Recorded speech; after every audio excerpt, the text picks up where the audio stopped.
Bueno, muy buenas tardes a todas y todas. Vamos a la clase de Teoría General de los Derechos Humanos, esta es la clase número 10. Justamente ya estamos ahí consolidando ese piso común, ¿no? Hemos visto conceptos, características de los derechos humanos, hemos visto sujetos de los derechos humanos, ¿qué más? Todas las titularidades, ¿no? La dimensión individual y colectiva, el sujeto colectivo, el sujeto individual. Y ahora vamos a una segunda parte de los derechos humanos que tiene que ver con, o a una segunda no, a una tercera, una cuarta, que son las obligaciones que se derivan de los derechos humanos justamente. Porque no es solamente esta cosa del sujeto que es titular y los bienes que existen, ¿no? También vimos los bienes, estuvimos comentando todo esto, sino también de las obligaciones que se derivan. ¿Está bien? Y hay un punto importante que ya se los puse también que vamos a tratar, que es justamente no solo las obligaciones que se derivan, sino cómo se desagregan los derechos humanos. Esta cosa de cómo el bien por dentro, primero hay una desagregación más general, ¿no? Más general del derecho, que el derecho es como un principio, después adentro tiene sus derechos, después puede tener obligaciones particulares y generales, alcance de los derechos, sus derechos y obligaciones. A mí esa clasificación se me hace un poquito compleja, rara. A mí me gusta más, es una noción estructural como la que vimos en el texto pasado de Cruz Parcero, donde hay sujetos, ¿no? Titulares, o con intereses jurídicos legítimos para invocar un interés sobre determinados derechos, derechos humanos. Hay un bien jurídico que se está protegiendo, por ejemplo la vida, ¿no? O la alimentación o la salud, etcétera. Y hay un tercero, que no, esa relación trifásica que hablábamos la clase pasada, que hay un tercero que justamente es el cual es el destinatario de ese derecho. En cuanto a ese tercero, puede haber muchas personas, podemos ser nosotros mismos, como que cuando el derecho a la vida se expresa, está en nosotros, pero justamente el tercero lo que no puede es agredir nuestra vida, ¿no? Tiene límites ahí, ¿no? O el Estado está obligado a proteger nuestra vida, ¿no? O las empresas están obligadas a no contaminar, por ejemplo. ¿Sí se entiende? Esos son los terceros, estos destinatarios. ¿Se entiende eso?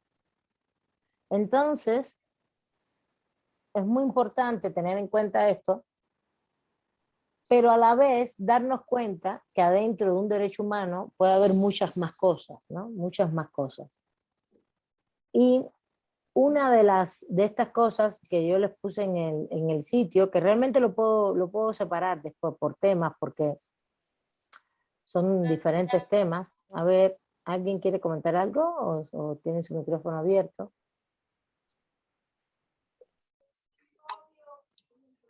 ¿Quieren comentar algo?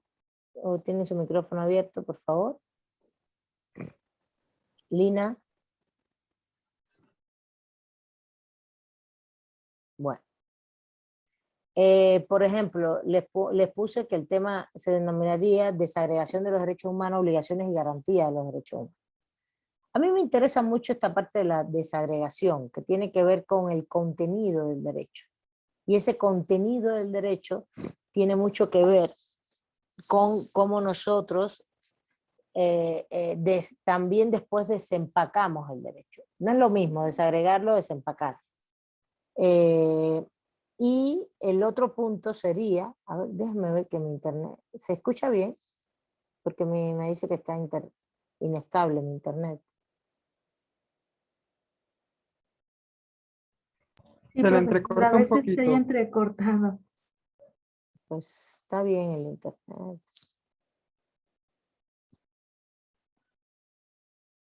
También saben qué pasa, que como está grabándose la otra clase, la clase anterior, cuando termino yo de una clase, se empieza se guarda esa clase y se graba. Sí, yo creo que absorbe mucho internet. En ese momento, ya va a terminar, ya está en el 70%. Ya va a terminar. A ver, ¿qué leyeron de lo que les mandé a leer? ¿Qué leyeron? ¿Leyeron el de fundamentos teóricos o herramientas? ¿Leyeron todo? ¿O no leyeron nada? Yo leí el de fundamentos teóricos, profesor. ¿Quién me habló? Porque no. Ah, Guadalupe. Muy bien, gracias, Guadalupe. ¿Y alguien más?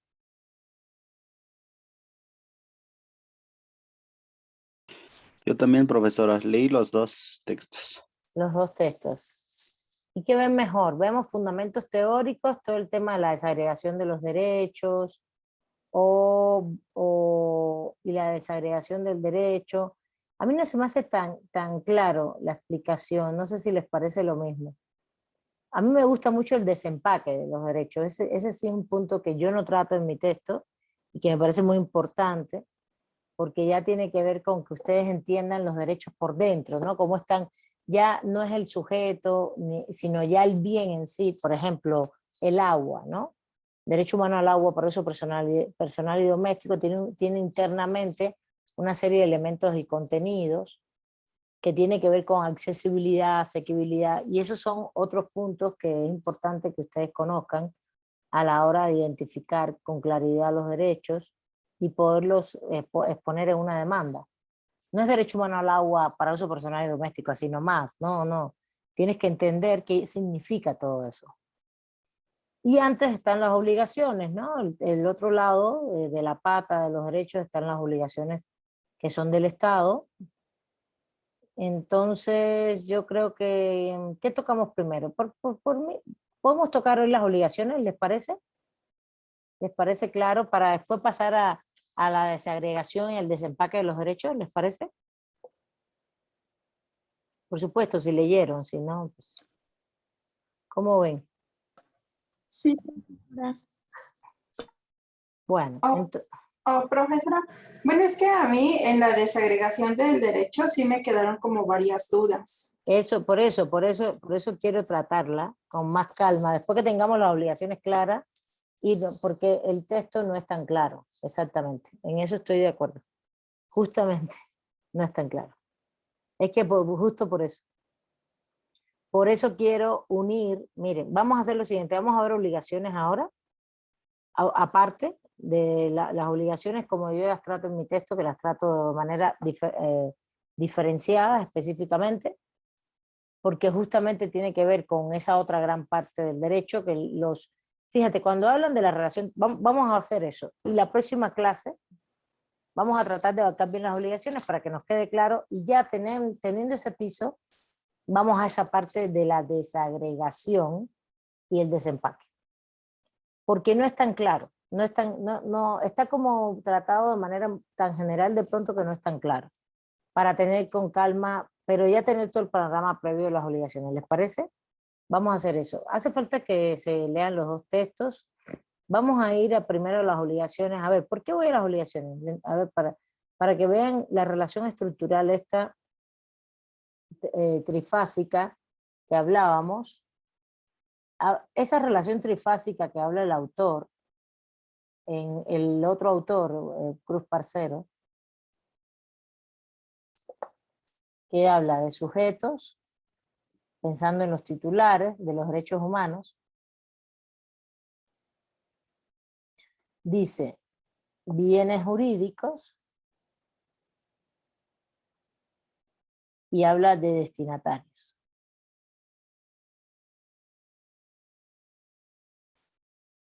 Pero aquí en destinatarios siempre pensamos en nosotros, personas, nosotros como personas naturales, pensamos en personas jurídicas, que es el Estado, puede ser el Estado, puede ser una empresa o una asociación, lo que fuera, en materia de respeto, y todos en materia de respeto de los derechos humanos. ¿Sí se entiende eso, verdad? Eso está claro, ¿verdad? No hay que abordar mucho más que esto. Eso está en el texto de derechos colectivos, pero nos sirve como noción estructural de los derechos para, ya vimos sujetos, titulares, bienes jurídicos, los vimos en toda la cuestión individual y colectiva. Recuerden que vimos los los bienes colectivos también, sus características, todo esto ya lo vimos en la clase anterior. Bueno, ahora, ¿qué pasa con esto en esta relación trifásica de los derechos humanos? Que eso es una relación estructural. Estructural quiere decir que te da una estructura del derecho. Que hay una estructura, una organicidad dentro del derecho humano que tú ubicas, bueno, quién es el titular o el que puede ejercer su titularidad. Acuérdense que las titularidades tienen que ver sobre todo para la exigencia, la exigibilidad. Esto se asocia mucho a exigibilidad. ¿Qué cosa es exigibilidad? Pues si a Beatriz le cortan el agua en su casa, o a una comunidad les cortan el flujo del agua, o no pueden tener acceso al agua porque no tienen infraestructura, etcétera, ¿no? Tienen la posibilidad de ir a exigir que a algún lugar que o se deje de violar su derecho humano o que existan las condiciones para que ellos lo puedan ejercer, ¿no? Que se le pueda realizar. Fíjense las palabras que yo uso, porque los derechos humanos se realizan, se cumplen, se ejercen, ¿no? ¿Sí? ¿Sí van conmigo?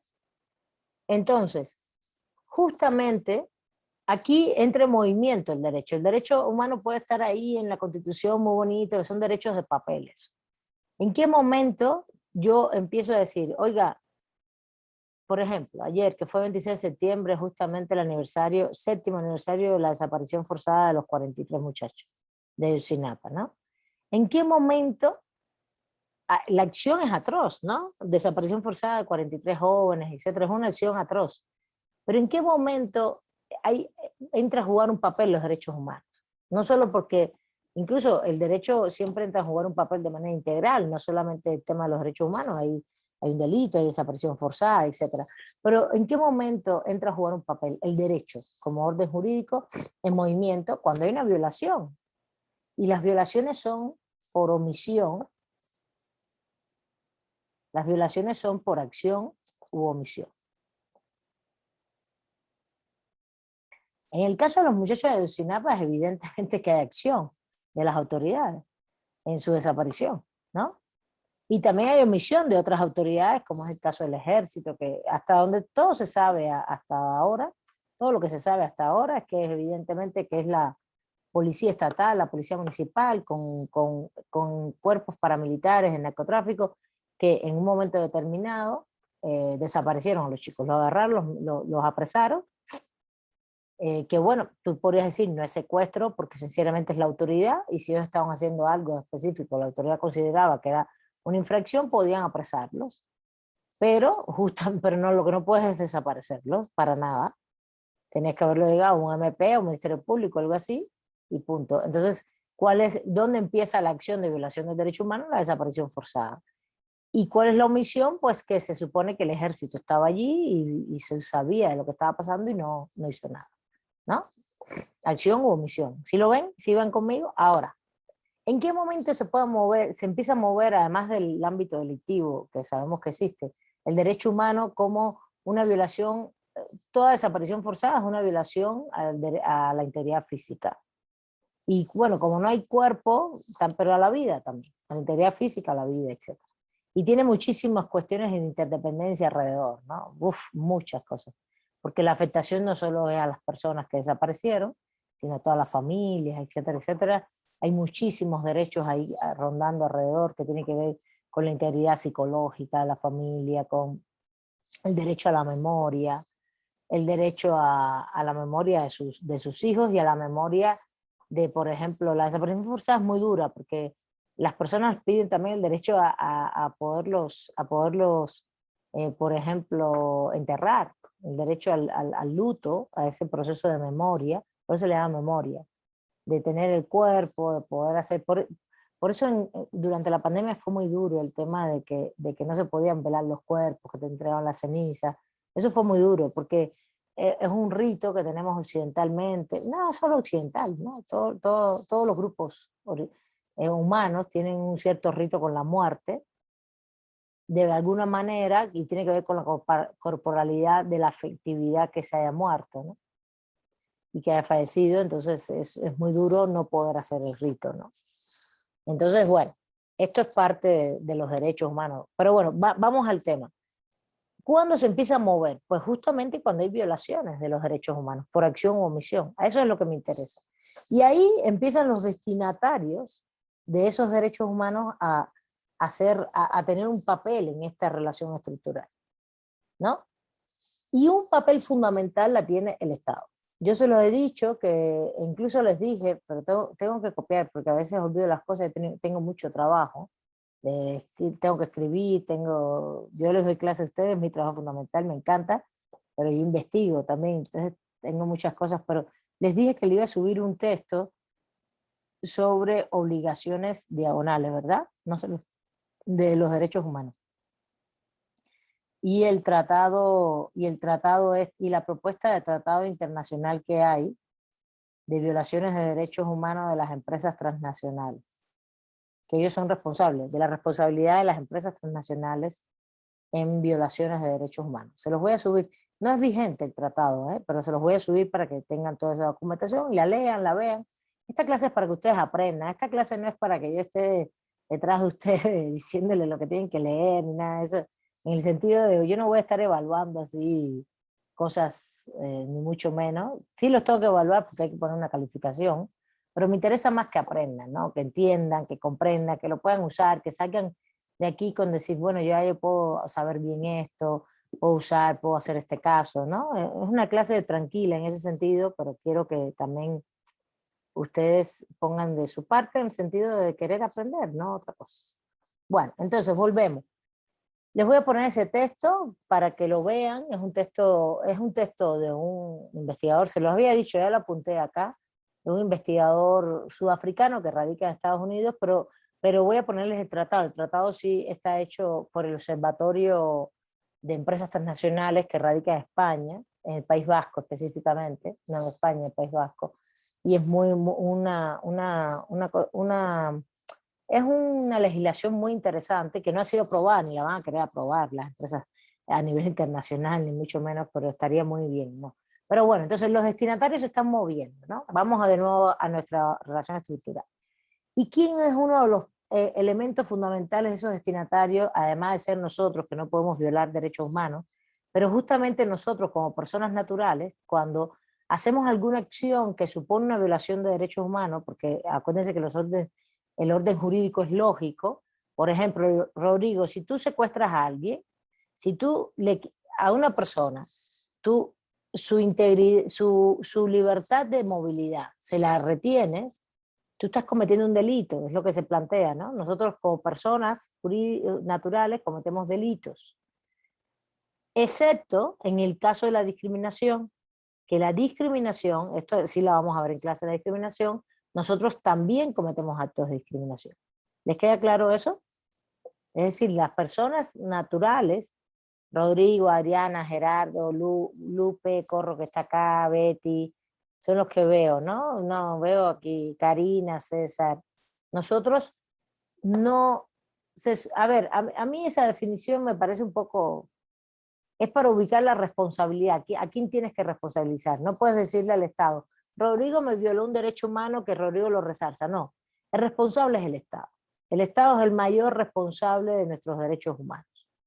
¿Entienden? Pero eso no quiere decir que nosotros no podemos hacer acciones que lo que hace es que constituyen delitos, como puede ser el homicidio, como puede ser el secuestro, como puede ser todos los relacionados a la integridad física y psicológica de las personas, que implican derechos humanos en el fondo, ¿entiendes? Violaciones de derechos humanos. Pero ¿quién es el responsable de que eso se pare? De que eso pare, de que esas acciones paren, de que hay un resarcimiento? El Estado. ¿Está bien? En ese sentido, eso es por un lado. Por otro lado, el Estado también puede ser una persona jurídica violadora de derechos humanos. Y regularmente es el que más le imputamos toda la violación de derechos humanos, porque es el gran mediador, aunque hay empresas transnacionales, etcétera, aunque haya personas, o también con su actuación, que en un momento determinado nos violan los derechos todo el tiempo. ¿Está bien? ¿Sí van entendiendo? ¿Van conmigo? ¿Sí? Los demás, los que no están en la cámara, digan algo, háganse por lo menos... Sí, profesora. Sí, Sí, profesora. profesora. Eso, gracias. Gracias, así no nos sentimos tan solos en este mundo virtual. Entonces, cuando pasa esto, lo que la teoría plantea es que el Estado es el principal responsable de todo este resarcimiento de los derechos humanos. Es el principal responsable. ¿Y es responsable en qué sentido? Y sería en esta relación trifásica el mayor destinatario. ¿En qué sentido? En que él es el que tiene que hacer todo tipo de acciones para hacer que no se violen nuestros derechos humanos. Estoy diciéndolo en lenguaje sencillo, ahorita vamos a las obligaciones y lo vamos a ver en términos jurídicos. Todas las acciones que el Estado tiene que hacer para que no se violen los derechos humanos, no se violen los derechos humanos, o si se violan,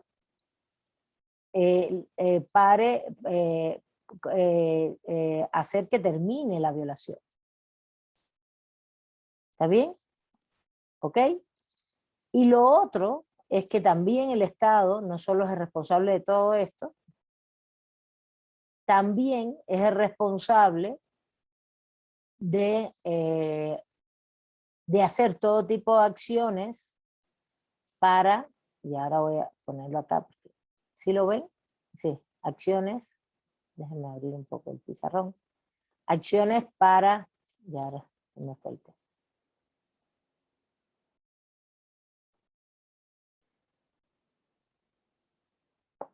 Para que se garanticen los derechos humanos. Esto es, aquí arriba, en el ámbito estructural, se realizan, se cumplen, se garantizan, se ejercen los derechos humanos, ¿vale? Entonces, para que se garantice. Ahora, y decimos, ¿en qué papel tenemos nosotros acá? Vuelvo y repito, nosotros como personas naturales, personas físicas, debemos respetar los derechos humanos de todas y todas las personas. Pero regularmente lo que pasa con nosotros es que nosotros, si hacemos una acción, es un delito, excepto la discriminación. Todos y todas nosotras podemos hacer actos de discriminación y nos van y podemos ser juzgados por esto. Recuerden que la discriminación también es un delito.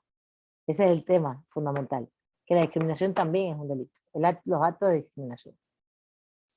Y bueno, entonces, ¿qué pasa con las empresas, con las personas jurídicas que no son el Estado?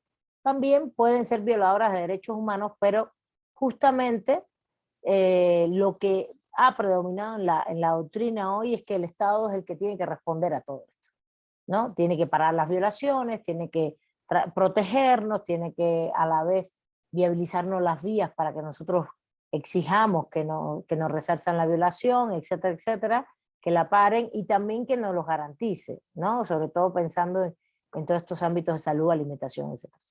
En ese sentido, toda la teoría de los derechos humanos no solo está pensado en sujetos titulares, los bienes y todos los contenidos que tiene internos, sino también en otra gran pata, que es como yo realmente escribo mi texto. A mí en mi texto yo trato más bien un tema histórico-político, los derechos sociales en específico, porque la guía es sobre derechos sociales, pero todo lo que plantea es para derechos humanos. Hablo de sus características, de sus conceptos, de sus características, pero después voy a todo el tema de los titulares, los sujetos de manera general, y después voy a las obligaciones y dentro de las obligaciones a las garantías. ¿Por qué? Porque sencillamente para mí es muy importante esa otra parte de los derechos, ¿no?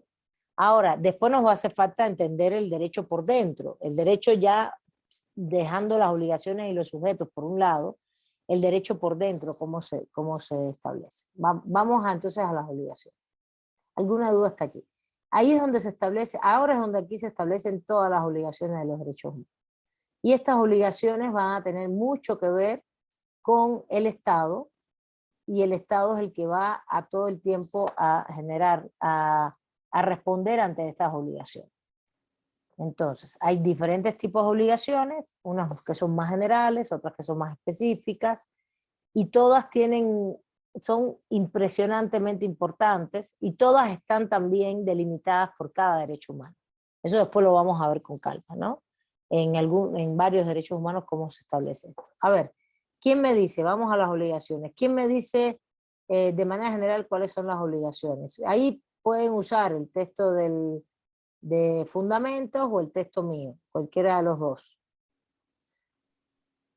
Como Yo, ustedes. profesora.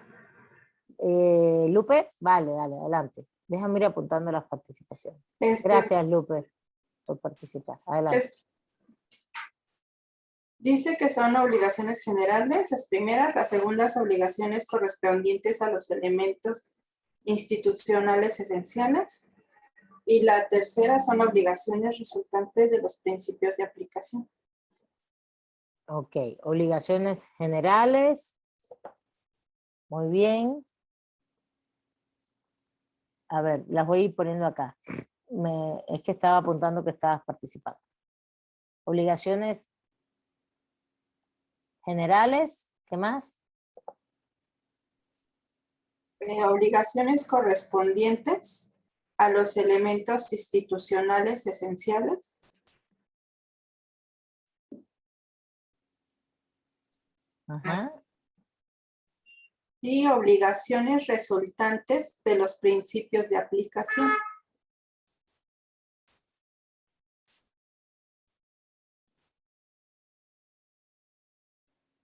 A ver, ¿entienden esto? ¿Lo comprenden? Ella está refiriendo al texto de Luis Daniel Vázquez, justamente. ¿No?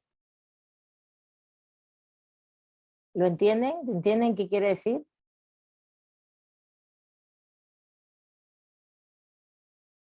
¿O no entienden? O a ver, ¿quién puede comentar más cosas al respecto? Profesora, A ver, adelante, es que quiero que ustedes participen. Yo entiendo perfectamente lo que quiere decir. A ver. en las obligaciones generales, ahí nos habla sobre 3 obligaciones generales, que sería el respetar, el proteger. Muy bien. Y el proteger es a través de la vigilancia y el accionar del Estado. La vigilancia es a través particulares o estatales. Y la 3 sería el garantizar. A ver, vamos a desmenuzar bien eso, ¿no? A desmenuzar bien esto.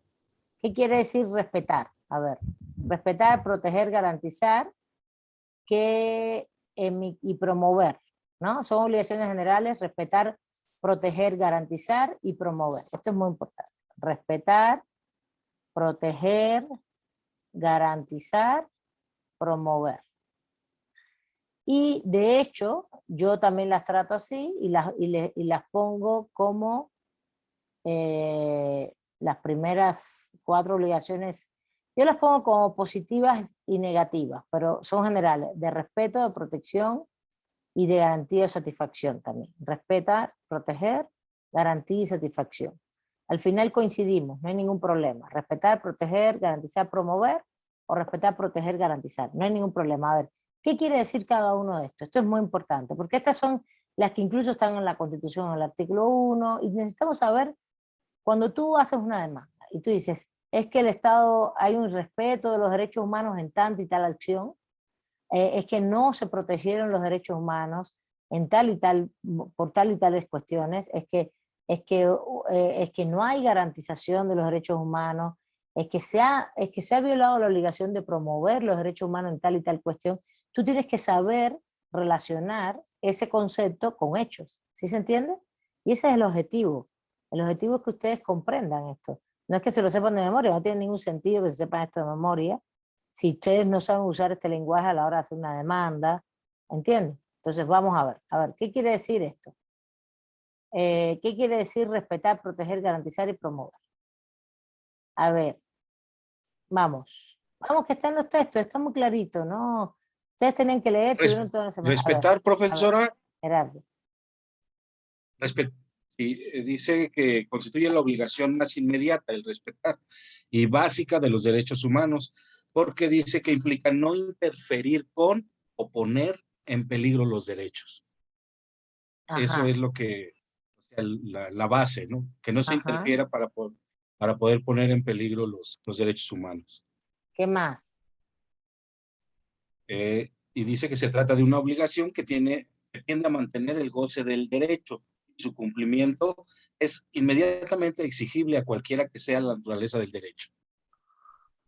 O sea, bueno, aquí yo considero que lo principal es la no interferir, vaya, por parte del Estado, que no puede interferir para poner en peligro los derechos. Muy bien, no interferir el Estado para poner en peligro los derechos.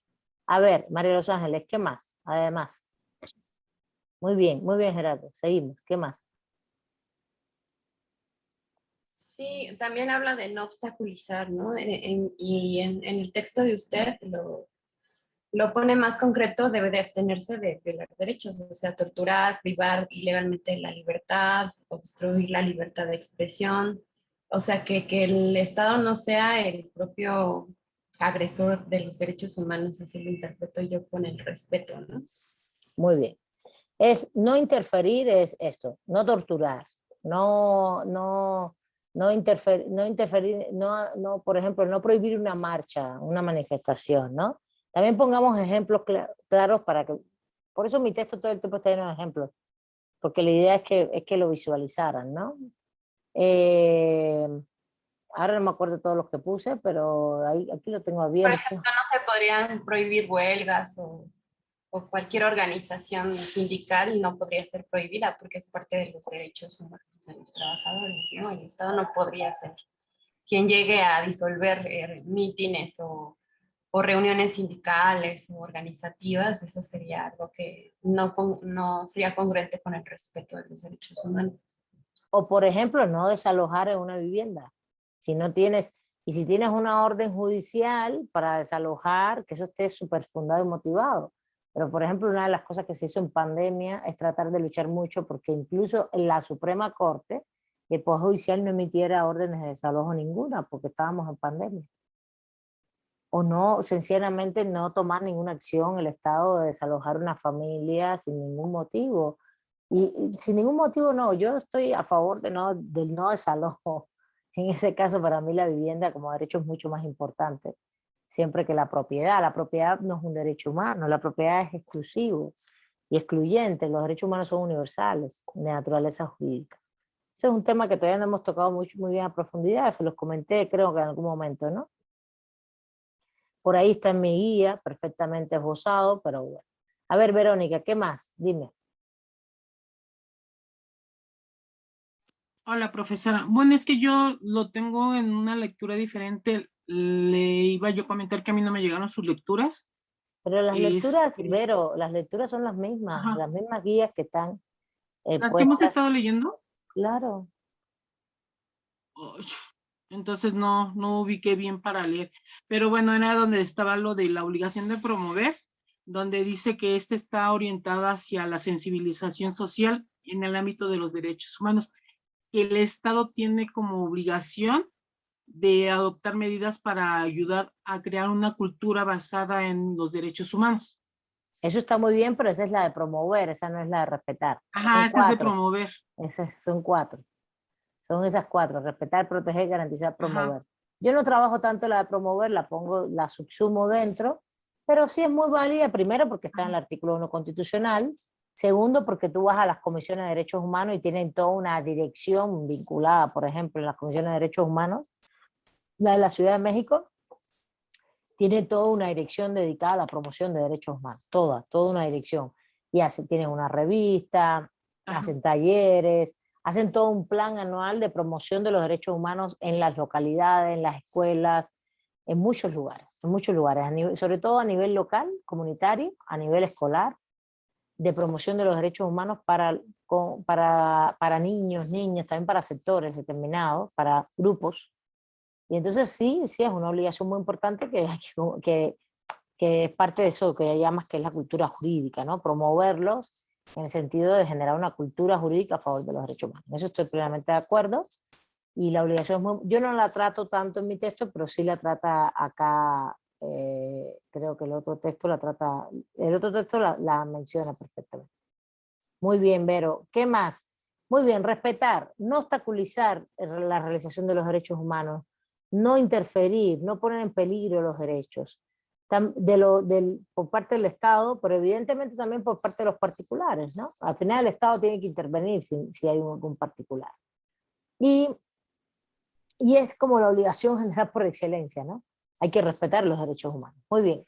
¿Qué quiere decir proteger? A ver, ¿quién me dice?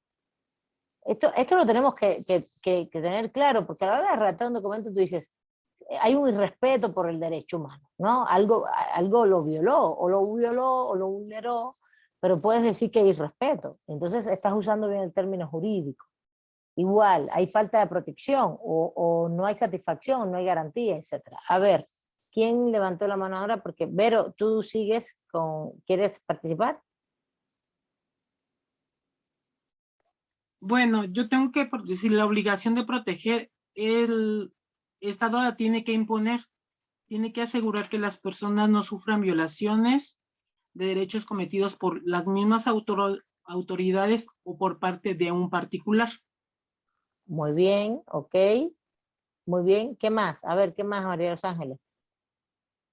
Profesora, es que mencionaba también antes en la primera división que hace, habla de las obligaciones positivas y negativas.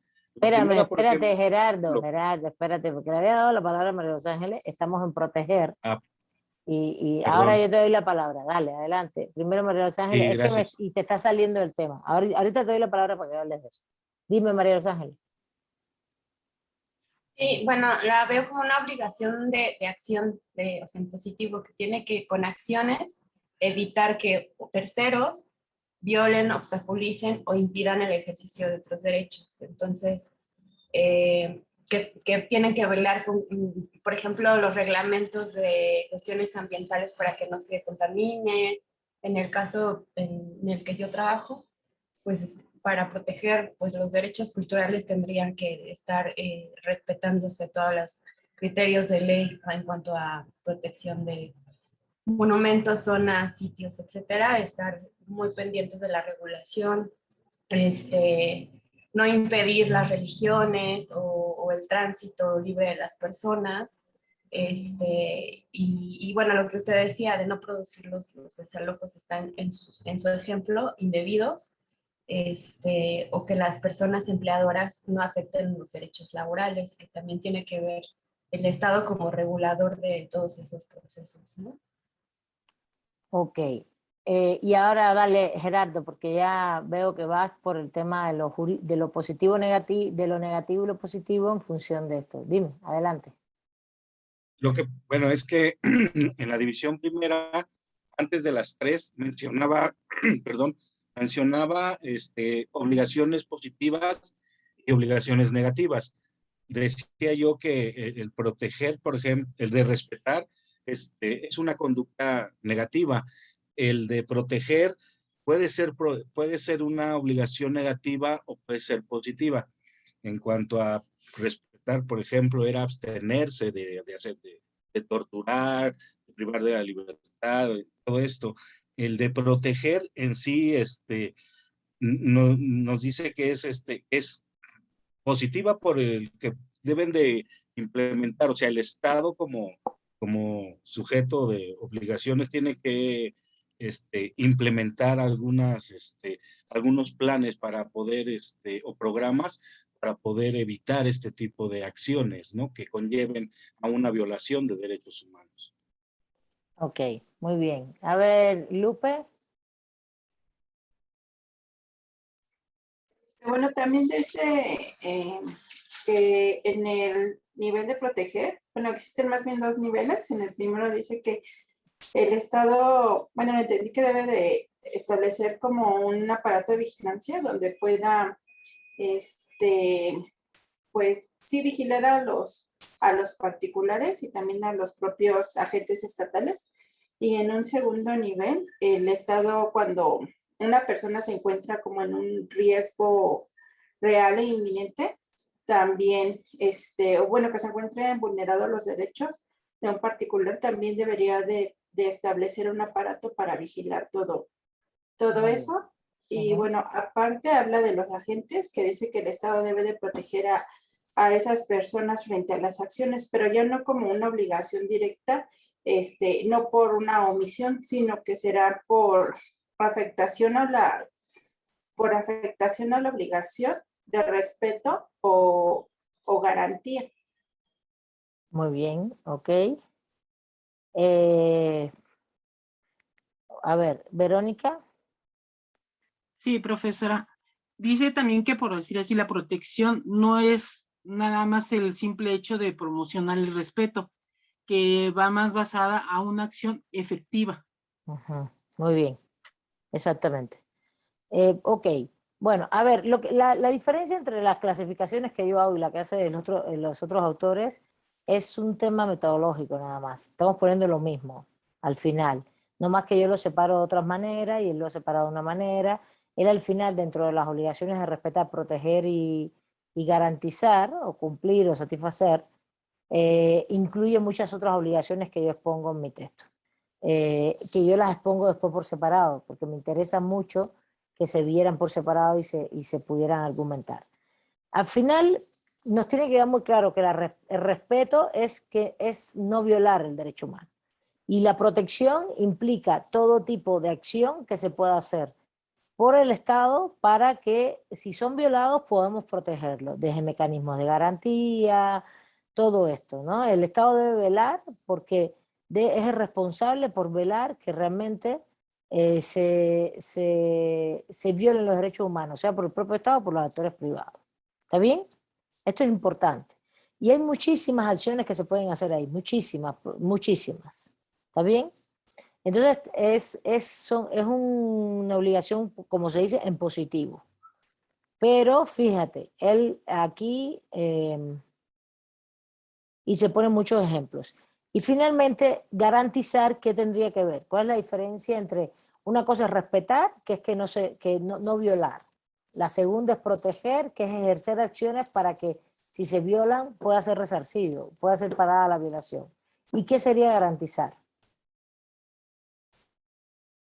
A ver, Manuel, adelante, gracias. Que este no solo tiene que ver con el disfrute, ¿no?, de los derechos humanos, sino que dejarlo, bueno, que se sigan disfrutando y se restituya en caso de que exista violaciones. Y aquí en el texto de fundamentos teóricos hace una clasificación de cuáles serían como estas, los puntos, ¿no?, para llevar a cabo la garantización de los derechos humanos. Y el primero es la creación de la maquinaria institucional esencial para la realización del derecho. B es la provisión de bienes y servicios para satisfacer los derechos. Pero explícalo un poquito, no Y, seas malo, anda. Explícalo una vez ya. sí, respecto al primer punto, la creación de maquinaria institucional, ese tiene que ver con el Estado, como tiene que crear toda la maquinaria vamos a entender por todos los mecanismos, ¿no? Ya sea instituciones, legislaciones, que leyes, instituciones, por ejemplo, la Comisión de Derechos Humanos y todo lo que tiene que ver para la protección de los derechos humanos. Muy Y bien. la provisión de bienes y servicios para satisfacer los derechos humanos es que igual el Estado tiene que crear, proveer, ¿no? Provenir bienes para que se Pro- puedan satisfacer. ok. Provisión de Ujú. bienes y servicios para satisfacer los derechos. Ok. Para la población. Muy Y bien. el tercer punto es sancionar y reparar las violaciones de los derechos humanos. El de investigar, sancionar y reparar, creo que es otra de las obligaciones de los estados, pero también a la vez está en esta de la de garantizar, ¿no? Que por ejemplo, cuando hay una violación, el estado tiene que investigar a través de los órganos jurisdiccionales bajo el principio de legalidad, ¿no? Sancionar de acuerdo al Estado de Derecho y reparar las violaciones de los derechos humanos. Yo creo que más adelante vamos a ver, ¿no?, los tipos de reparación que existen en esta materia.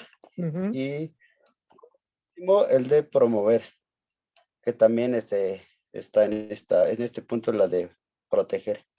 Sí, de hecho lo ponen como en el punto de garantización. Eso es medio raro, ¿no? Porque primero la separan y después la pusieron dentro de los puntos Y de aparte, garantía. ¿Eh? La parte en esta de garantizar como que entran muchos temas, ¿no? Que posteriormente lo vamos a ver más desglosado, porque podemos Sí, hablar porque es de... que por eso yo los desgloso un poco más, porque Vamos a hablar de mecanismos. exacto. A mí me gusta en garantizar, el tema es que evidentemente es que tú puedas ejercer el derecho. Es como digo, tú puedes ejercer el derecho humano. ¿Cómo tú puedes hacer ejercer el derecho humano? Bueno, primero que te lo tengas satisfecho, ¿no? Por ejemplo, es la provisión de bienes, ¿no? Proveer servicios de comunicación, pues, proveer servicios de salud, educación, no. Y por otro lado, yo pongo regular garantía mediante las cuales las personas puedan exigir sus derechos ante su incumplimiento o vulneración, que es, ahí yo lo puse muy general, pero las garantías son todo, es desde tener legislación hasta tener todas las instituciones, sobre todo instituciones, donde tú puedas exigir tus derechos si son violados, que es las comisiones de derechos humanos, el amparo, todo lo que acaba de decir muy bien eh, Manuel. Y de ahí se derivan, yo ahí pongo que se derivan otras obligaciones como es la prohibición de toda discriminación. Esto depende de cada autor. Cada autor escogemos un manual, me refiero pero todas las obligaciones son importantes. Aquí lo importante es que ustedes entiendan estas tres generales o estas cuatro generales que son muy relevantes. Uno es respetar que tú no violes los derechos. Otra es proteger, que tú puedas hacer acciones positivas para que los derechos no se violen. Y la otra es garantizar que tienes dos ámbitos, sobre todo, que es que tú puedas tener el derecho cumplido, si es salud, educación, etcétera, y justamente también lo puedes cumplir, si te lo violan, tú puedes ir a alguna institución a reclamar, a exigir que separe la violación y a la vez reparar, ¿no? Es investigar y ahí se repara. Y yo pondría aparte la promoción, porque la promoción es una acción muy específica, que por eso está separada en la Constitución. La promoción es una acción específica de cultura jurídica, que claro, está en todo también, ¿no? Y entonces, por otro lado, yo expongo otras obligaciones como son la prohibición de toda discriminación, como una obligación. Esto es interesante porque la discriminación es un principio de derecho, ¿no? Prohibir toda discriminación es un principio de derecho, es un principio incluso de la Constitución, está en el artículo 1. Y a la vez se trata como una obligación de derechos humanos, ¿no? Prohibir la discriminación, tú tienes que hacer toda una serie de acciones para prohibir la discriminación. Después yo hablo de la obligación de adoptar medidas inmediatas. Esa está arriba también, incluida en las generales, y que tiene que ver con una serie de elementos institucionales, legales, etc. Y medidas inmediatas también de provisión de recursos. Después la obligación de garantizar niveles esenciales de los derechos, y eso es un tema importante que el otro autor no toca, que a mí me importa, que tiene mucho que ver con el mínimo vital. Esto es importantísimo porque esto hoy incluso se discute, ya se ha discutido bastante, pero el mínimo vital, que si es un derecho humano o no, para mí es un derecho bisagra dentro de los derechos humanos. Y la obligación de progresividad y la prohibición de regresividad, que es un principio que también se habla, que es un principio de interpretación de los derechos humanos, pero tú justamente es muy importante tenerlo claro, de manera general, cuáles son todos sus elementos para poder dialogarlos. No sé si nos falta algo más de lo que dice el otro texto. Y bueno, por ejemplo, el cuadrito de la página 39, que lo dice muy claro, respetar es mantener, es una conducta negativa, es decir, no violar, de cumplimiento inmediato. Y proteger también es mantener, es una conducta que es negativa y positiva, proteger, de conducto inmediato y de cumplimiento inmediato y de cumplimiento progresivo. Garantizar es realizar, ¿no? Es positiva, es inmediata y progresiva. Inmediata es que puedas hacer cosas inmediatamente, respetar, por ejemplo, de manera inmediata, no violarle el derecho a nadie, ¿no? Ese es el respeto. Eso es inmediato. Proteger es inmediata, claro, porque puedes hacer acciones inmediatamente, pero progresiva porque puedes hacer acciones poco a poco en materia de protección. a ver, cuando tú creas mecanismos institucionales, cuando tú creas legislación que tiene que también que ver con garantizar instituciones, etcétera, eso es poco a poco, eso no se hace de un día para otro, ¿no? Eso lleva tiempo, por eso siempre es progresividad, hay progresivo. Cuando tú inviertes en el presupuesto para construir escuelas, para construir hospitales, para que no falten medicamentos, para que sean asequibles económicamente, que la gente pueda obtenerlos, etcétera. Cuando tú provees que económicamente haya todo esto, entonces son acciones que son de garantía progresiva. Todo no se garantiza de un día para otro en los derechos humanos, al revés, ¿no?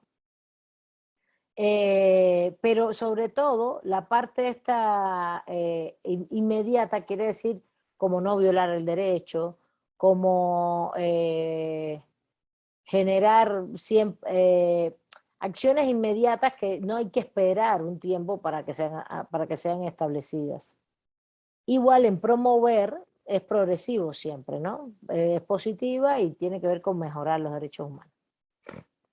No sé si tienen alguna duda de esta primera parte para si no seguir. Dime, Gerardo, adelante. Sí, también hay en la lectura de fundamentos hay una definición, por decirlo así, acerca de la obligación de garantizar por parte de la Corte Internacional de Derechos Humanos, que dice: el deber de todos los estados parte de organizar todo el aparato gubernamental y en general todas las estructuras a través de las cuales se manifiesta el ejercicio del poder público, de manera tal que sean capaces de asegurar jurídicamente el libre y pleno ejercicio de los derechos humanos. Este es una definición que da la Corte Internacional de Derechos Humanos. Corte Interamericana de los Derechos Humanos. Perdón, Corte Interamericana. Vale. Ok. Perfecto. Seguimos. A ver, ¿quién más está levantando la...? A ver, María Los Ángeles, adelante. Sí, en el desglose que hacen de la descripción de lo que son las obligaciones de garantizar, a mí la verdad me llamó mucho la atención porque antes no lo había considerado, que en garantizar también implica investigar, sancionar y reparar las violaciones a derechos humanos. Y que para los casos como el que mencionaba ayer de Ayotzinapa y de muchas situaciones de desaparición forzada o de secuestro, incluso por cuestiones de narcotráfico, es una situación que el Estado mexicano adolece mucho de, no de que a veces a lo mejor quieren, pero no tienen la capacidad o los presupuestos, inclusive los arqueólogos son requeridos para ese tipo de investigaciones, ¿no? Pero me llama mucho la atención porque yo antes no lo había visto desglosado en lo que implica garantizar los derechos humanos, este aspecto de investigar, sancionar y reparar violaciones. Es que tienes dos líneas. Una cosa es que tú tengas satisfecho tu derecho, que es la palabra esta de satisfacción de los derechos humanos, cumplido, satisfecho, y también se habla de garantizado, ¿no? Pero el garantizado, el término garantía, se usa mucho para el mecanismo de exigencia. Y cuando hay un mecanismo de exigencia, es que esa es la segunda parte, no sé si van conmigo, en ese segundo momento necesitas investigación, acción, reparación. No puedes solo que tú metas el amparo y no pasa nada. Necesitas, o tú vas a hacer una queja ante la Comisión de Derechos Humanos. Yo imagino que muchos de ustedes están pasando sistemas no jurisdiccionales de los derechos humanos. Haces tu queja ante la comisión, haces tu demanda de amparo, o haces una queja ante CONAPRED o COPRED, sí, COPRED si es Ciudad de México, CONAPRED si es la nacional por discriminación, o te vas a algún mecanismo establecido en las procuradurías, eso es importantísimo. Hay muchísimos mecanismos de derechos humanos establecidos en la Procuraduría Agraria, del consumidor, todo eso está relacionado con derechos humanos. No, hay algunos que son patrimoniales, pero yo estoy hablando de los derechos humanos. Y tú puedes ir a proteger tus derechos ahí. Cualquier acción que tú hagas, esa acción es de garantía. Y esa acción de garantía, que es el mecanismo en sí, que ustedes van y exigen, me está pasando esto, a mí o a mi comunidad, etcétera, etcétera, etcétera, o sencillamente todos los procedimientos jurídicos, ¿no? Penales, sobre todo el penal, incluso también los civiles, porque si tú estás exigiendo pensión alimentaria para tus hijos por parte de uno del cónyuge o de uno, o un padre o madre hacia el otro, sencillamente estás, o depende, porque si es matrimonio igualitario puede ser otra madre, otro padre, lo que fuera. Sencillamente tú estás exigiendo que el niño tenga un derecho humano cubierto. Esa acción es una acción que implica investigación. Y ese es el tema, que las garantías no solo es el mecanismo que vas corriendo y ya se hace, ¿no? No. La garantía es el mecanismo que está en las leyes, sí, ok, está en las leyes, que tiene un procedimiento, sí, ok, pero ahí implica investigar, sancionar, fíjense, investigar, sancionar, es decir, llegar al punto de decir si hay violaciones o no y hacer y emitir una sanción. Depende, acuérdense que si es demanda, y esto es para los que ya llevan más tiempo en derecho, si es una demanda de amparo es una sanción, si es una demanda civil es una sanción. Bueno, también hay mecanismos de mediación ya establecidos, hay que ver si se usa algún mecanismo de mediación, si no es un delito grave, etcétera, etcétera. Bueno, si son quejas, son recomendaciones, ¿no?, a las entidades estatales. Entonces tiene que sancionar. Sancionar ahí es un término genérico, ¿no? Es un término genérico, no es que lleve una sanción penal todo, mucho menos, sino que lleva justamente una resolución final. O que puede ser por mediación, puede ser por sanción, etc. Y reparar las violaciones a derechos humanos. Y la reparación es todo un acápite que tenemos que ver, vamos a ver en esta clase. A mí me interesa que lo veamos, que lo dialoguemos un poco, porque justo es cuando viene después el resarcimiento, porque sabemos hacer demandas, sabemos invocar, ya sabemos construir la demanda o la queja, ya sabemos qué derechos que son interdependientes, que es todo lo que vamos a asociar del contenido de los derechos con las acciones de hecho y todas las obligaciones, porque esa es la otra. Ustedes tienen que saber los contenidos de los derechos, quiénes son los titulares, cuáles son los bienes que se violaron, esos bienes que después vamos a ver esa desagregación de los bienes. ¿Cómo se describen? ¿Qué quiere decir que ha sido violado el derecho humano al agua para uso personal y doméstico? ¿No? Por poner un ejemplo, y toda la interrelación con todos los demás derechos, la interdependencia. Y después voy corriendo y digo, y entonces el Estado violó todas estas obligaciones, ¿no? Y vas enunciando todo esto y relacionando los hechos con todos esos elementos estructurales de las normas jurídicas. Pero después ya lograste que separara la violación y viene la reparación. Y ahí viene otro proceso, que no es otro proceso jurídico, sino un proceso que tiene una serie de contenidos que es importantísimo, que tengamos en cuenta por lo que decía María Los Ángeles. Por ejemplo, ¿qué implica la reparación en desaparición forzada? Que hay una violación a la integridad física, evidentemente, de los chicos, y a la psicológica y también física, y psicológica también en su momento de los chicos, y a la psicológica y física también de todos los padres, ¿no? ¿Qué implica en el caso de otro tipo de, por ejemplo, se mezcla hoy mucho la demanda, el feminicidio, todo este tipo de delitos de violencia sexual, etcétera, con que si es una autoridad en un momento determinado quien las comete, o la autoridad deja de hacer cosas para que esto se investigue, con violaciones de derechos humanos. Entonces, ¿cómo se puede actuar ahí? Es una actuación integral. Por eso, en derechos humanos hay que saber mucho de todo el ámbito del derecho administrativo, un poco de penal, civil, un poco, depende de lo que vas a ir conociendo. No es menor el asunto.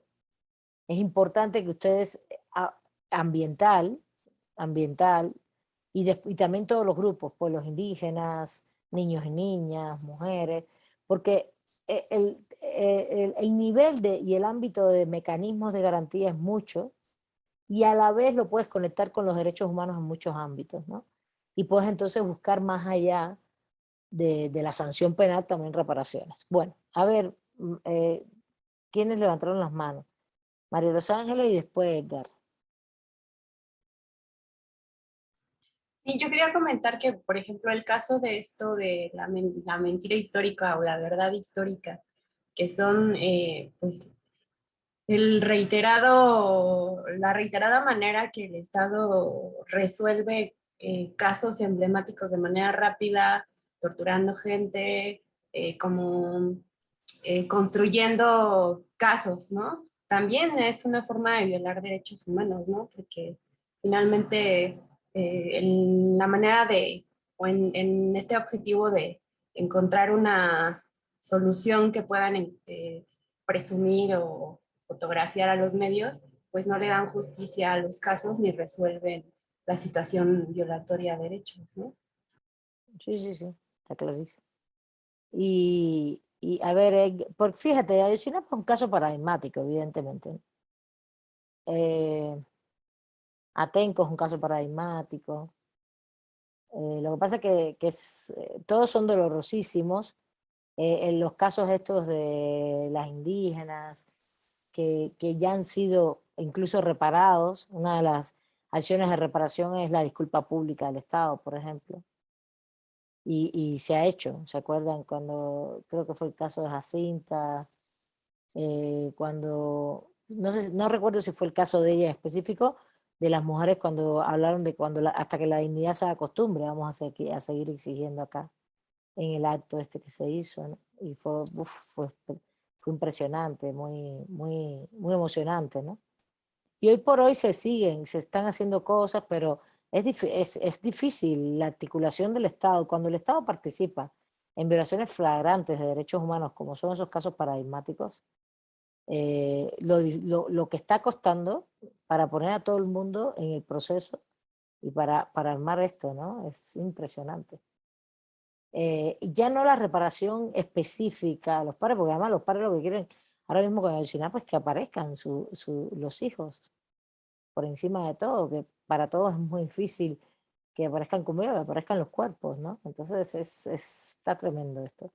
Y esto es una cosa que no es de México, en toda América Latina es impresionante esto. El nivel de relación del capital con grupos paramilitares, grupos narcotraficantes, grupos de violencia que no están separados del capital. Esto es parte de la articulación del capitalismo y parte de la articulación del capital, esa violencia. Y el Estado es parte de ellos, ¿no? Entonces no es menor el asunto. Por eso también son importantísimos los derechos humanos, no dejárselo no decir, no, son liberales y ya, no se los podemos dejar a nadie. Tenemos que usarlos y con mucha fuerza, porque pues es como dejarles todos a ellos, no puede ser. A ver, Edgar, adelante, sí te había visto, corazón. Hola, gracias. Bueno, pues sí, confirmar que la violación de los derechos humanos en el caso de un feminicidio, pues sí están presentes. Yo lo estoy viviendo, es muy duro que la misma policía te lo quiera tomar como un suicidio o una accidente en la vía pública, porque a mi familiar lo encontraron en la vía pública, a mi familiar, y pues que quieran cerrar el caso como accidente de vía pública sin defensa, o sea que no tenemos a la parte acusadora cuando sabemos que no fue así. Pero pues, en eso, o sea, nada más confirmar que sí, la violación de los derechos humanos sí existe y lo estoy, bueno, lo está viviendo más que nada mi mamá. Y pues no hay otra parte y pues llegamos a la conclusión que la misma fiscalía está comprada por el asesino, puesto que no, puesto que fueron a la Fiscalía de Toluca y en la misma Fiscalía de Toluca pidieron la carpeta y se negaron a entregarla. ¿Es por en el Estado de cuestiones- México? ¿No es aquí en la ciudad? No, es en la Fiscalía de Neza, en la famosa Perla, A ver, donde pero está la te estoy preguntando, ¿eso es Estado de México? ¿No es ciudad? ¿No es México? Fiscalía de México. Puedes buscar asesoría en la de la ciudad. No sé si conoces la Fiscalía de la Ciudad. Busca, si puedes buscar asesoría y coadyuvancia, porque al final las instituciones estatales se coadyuvan. Coadyuvancia es una relación legal, coadyuvancia se llama. Yo te recomendaría, si tú sientes que todo esto está pasando, tú sientes no, tú lo estás expresando, que está pasando, que hay un proceso retenido por las propias Ministerio Público es bastante común esto, Fiscalía, esto que tú planteas es lo común, de hecho. Yo te recomendaría que fueras a la Ciudad de México, ahí está la fiscal, está Sayuri Herrera, una persona, tiene una fiscalía de feminicidio impresionante, es Ciudad de México, estoy de acuerdo, pero que te den orientación, Edgar. Podrías ir con ella, búscala, Sayuri, y Brenda también está de fiscal coadyuvante ahí. Coadyuvante es que son varios fiscales, ¿no? La fiscal jefa es Sayuri y son buenísimas, son grandes colaboradoras, grandes amigas, son gente que nos conocemos hace muchos años, de trabajo de acompañamiento a movimientos sociales. Sayuri llevó el caso en la UNAM, el famoso caso de, ¿cómo se llama esta chica que fue un feminicidio en la UNAM? De Lesbi, y lo ganó desde el punto de vista de feminicidio, y por eso, y no fue el único caso, colaboró con Mariana Buendía en el caso de Mariana, de su mamá, Irinea Buendía, en el caso de Mariana también muerta de feminicidio, en el Estado de México. El Estado de México está terrible, yo te entiendo perfectamente. Para que se calificara el caso de asesinato a feminicidio. Tiene una experiencia impresionante, conoce a las autoridades, aunque ella esté en la Ciudad de México, conoce a las autoridades del Estado. Entonces yo te pediría que fueras con ella, ¿te parece? ¿Sí? ¿Sí? ¿Sí puedes ir? Muchas gracias. Sí, pero bueno, no le tengas, te van a ayudar, en algo te van a ayudar. No pueden radicar tu caso por el espacio territorial, pero sí te van a ayudar, te van a dar todas las orientaciones, te van a decir cómo hacer. Ve con ellos, tienen un equipo ahí tremendo de casos. ¿Está bien? Es la Fiscalía Gracias. Paradigmática hoy contra el feminicidio. Esa la abrió la Ciudad de México hace menos de un año. Empezó en pandemia. Hicieron una convocatoria pública y Sayuri la ganó y estábamos todas muy contentas, y tienen un equipo de trabajo que es impresionante. Entonces yo te recomiendo que vayas, y yo se lo diría si estuvieras en Baja California también, que fueras, porque la Ciudad de México dicta pautas en estas cosas también, aunque sea una ciudad, aunque sea una entidad federativa como otras. Pero sí, y ahí puede haber presiones, puede haber cosas, ¿sí se entiende? Y yo no lo dudo que estés pasando por eso, es típico en este sentido. Y claro, lo que están haciendo las autoridades son violaciones de derechos humanos. Entonces tenemos que recurrir a otras y presionar, no podemos dejar que eso siga pasando, ¿entiendes? ¿Está bien? Muchas gracias. Y toda mi solidaridad contigo y tu familia, ya te lo dije por correo, ¿no? Muchas gracias. Se les agradece. Sí. Bueno, compañeros, compañeras, seguimos. A ver, yo creo que más o menos nos queda clara las obligaciones generales, lo que están queriendo plantear. Cuando ustedes dirán, pero bueno, ¿y esto cómo se come, no? Bueno, ya eso lo vamos a ver en la práctica, van a ver cómo esto ya después se expresa en la práctica en cada derecho, por ejemplo. Cuando leamos las observaciones generales de los derechos, no nos vamos a estudiar toda la ley positiva, ya después lo que vamos a hacer es, cuando veamos casos, vamos a irnos a la legislación, vamos a ver lo que dice, vamos a ver qué tipo de obligaciones establece, cuando hablan de respetar, de proteger, de garantizar o de cumplir, de promover, de investigar, porque a veces las separan. Esto que hizo estos autores, que lo unieron mucho todo, pero muchas veces se separan porque la separación implica evidentemente mayor, sobre todo esta parte de investigar, de investigar y reparar. Se separan porque es como una parte dentro de la garantización, pero que es muy importante, ¿no? Esto mismo que te están negando, Edgar, investigación, ya no la reparación, la investigación apenas, ¿no? La investigación es una parte de las obligaciones del Estado y la están violando. Y justamente cuando uno hace quejas, demandas, etcétera, uno ve qué derechos se están violando. En este caso es el debido proceso, por ejemplo, es un derecho humano, el debido proceso. pero justamente la obligación, tú tienes que vincular ese derecho humano, que es el debido proceso penal, con la acción con la obligación de investigar como incumplimiento del Estado. Y eso hay que aprender a hacerlo. Pero no se aprende leyendo teoría, ¿no? Se aprende viendo casos, teniendo claro los conceptos generales y después leyendo toda esa legislación y cuando uno está en un caso, te va a ir saliendo por sí solo todos los tipos de calificaciones que tú vas a hacer, de qué sujetos, qué derechos, cómo está la interrelación de esos derechos, qué obligaciones del Estado. Lo importante es que ustedes sepan los conceptos fundamentales, ¿no? Que los tengan claro en su cabeza como juristas, ¿no? Y de ahí vayan aplicándolos. ¿Está bien? No está... El caso, por ejemplo, de Edgar es clarísimo, es debido proceso vinculado a investigación, a la obligación de investigar. Y por supuesto después sancionar y reparar, ¿no? Justamente le están negando una garantía, un mecanismo de garantía. A la hora de, evidentemente, por lo que te entiendo, Edgar, lo están ubicando como como suicidio, dijiste, no accidente, como suicidio. Claro, no, como suicidio no hay no hay nada, es como, no hay responsabilidad de nadie, es peor todavía. Porque yo de pronto había asumido y pensé que con lo que estaban diciendo que era un accidente, que habían dicho que era un accidente. Como suicidio y ustedes lo están tratando como un asesinato en forma de feminicidio. Y es una Pues cosa muy diferente. Dime. de hecho, en parte porque, bueno, la Fiscalía de Chalco, la del municipio de Chalco, fue la que llevó el cuerpo. Y sí hubo declarantes.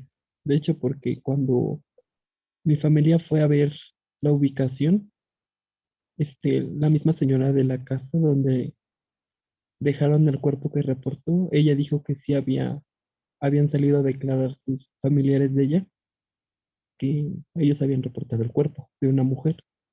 Y bueno, ya les empezaron a contar cómo fue. De hecho, hay testigos. La señora es una testiga, pero la señora lo único que dio a entender fue que la amenazaron, Ya. porque ella le contó a mi mamá cómo fue el caso, o sea, que el cuerpo ya llegó muerto, vaya. O sea, que eran las 5 de la mañana y el cuerpo ya estaba muerta y que en los días le llegaron a ella a su cesar que amenazarla, que no les dijeran nada. Ok, vale.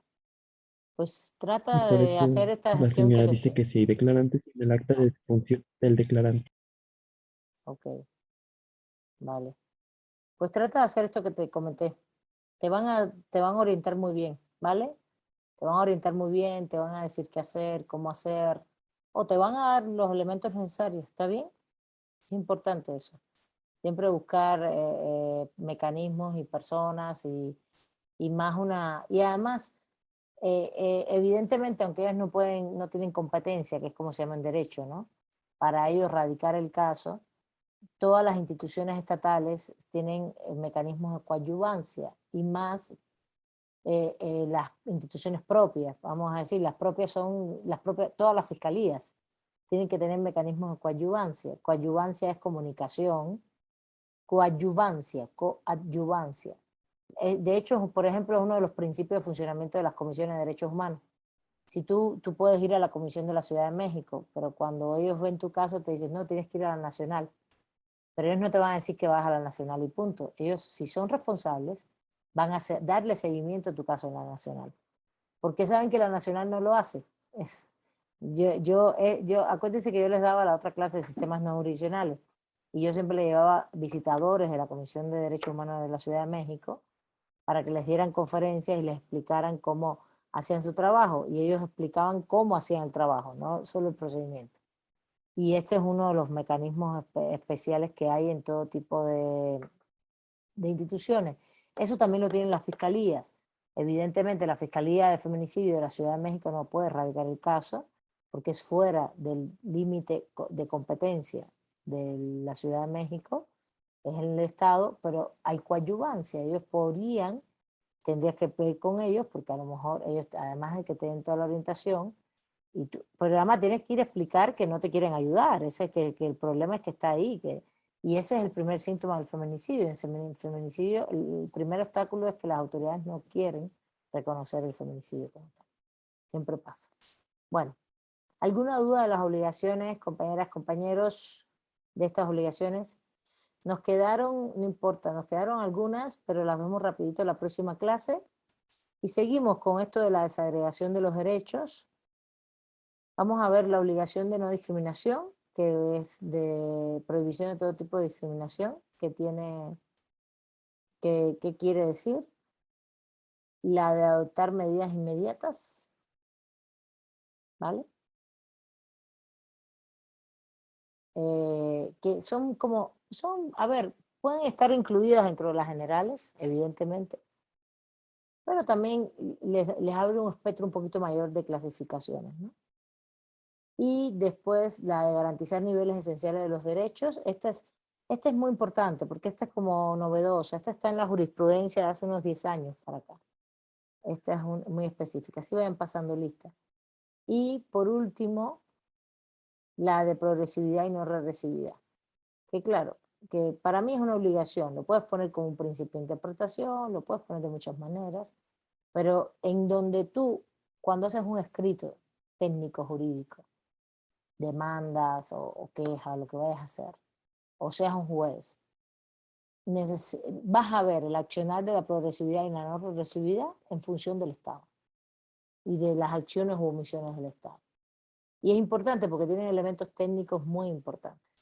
Entonces vemos eso en la próxima clase y después seguimos con los elementos como Lupe, que tú ya leíste, de desagregación, etc.